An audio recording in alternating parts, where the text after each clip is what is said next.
this part you're mixing it in, and while you're doing it you're making it hit the sides of the well so to pull a little bit of flour in it, thicken it as you are mashing it all together.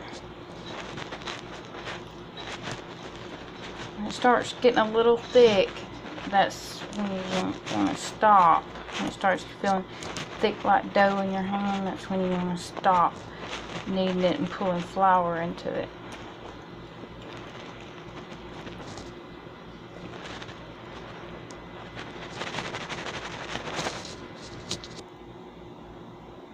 Then you want to start pulling the flour around it like this. Just wash your hands, get the dough off. Then you start moving it around in your bowl.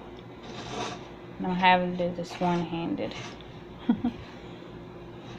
So you're going to pull it up just like this. Just a little at a time.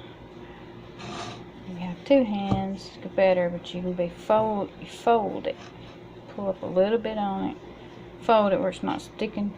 Where it's not sticking to your hands like that. Fold it a few times where the dough's not sticking to your fingers when you fold it.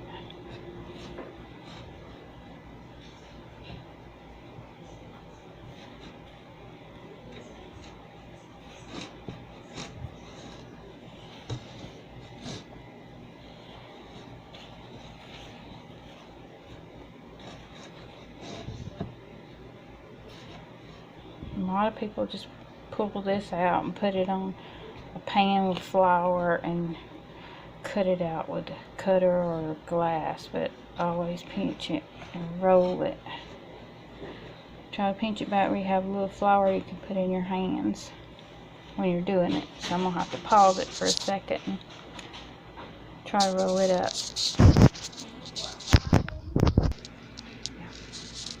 Okay, I'm back, and this is how you roll it in your hands. You get some dough from the side right here. Make sure you got some flour on each side of your hand. You take it and you knead it like that a little bit. Not too much or it'll be too tough.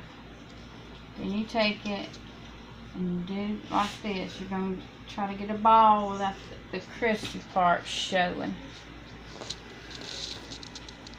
You'll be able to feel it in your hand when it stops feeling rough and it's all smooth.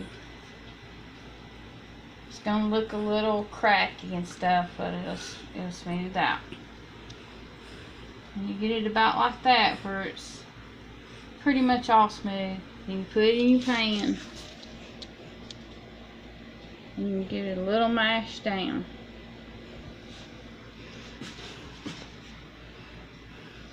Get some more flour.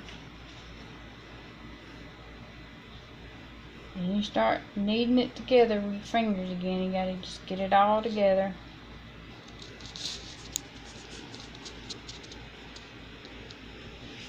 And then roll.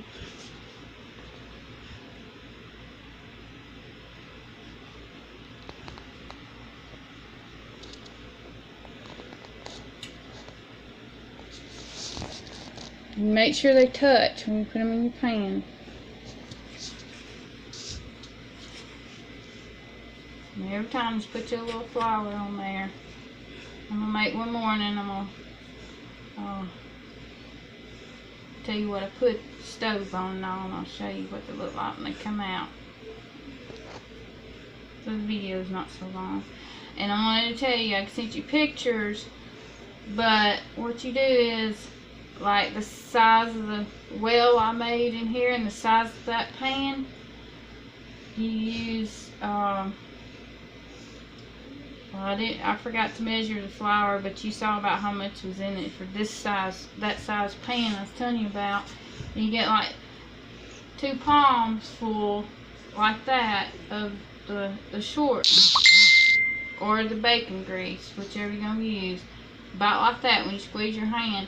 And drop it down in there, and then you pour like a cup of buttermilk. I sent you a picture of it, but it's like a cup for this size. And like I was telling you, you'll have to adjust it. If you make more biscuits than that size,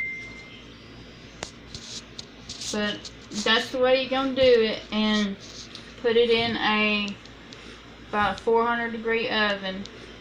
You can use cake pan, but you have to make sure it's the dark ones, and make sure you grease it good like I did with your grease or your vegetable oil or bacon grease. Don't use oil in your biscuits. But that's the video I was going to try to send you, and you know how they look when they come out. So I'm going to turn it off to finish the biscuits.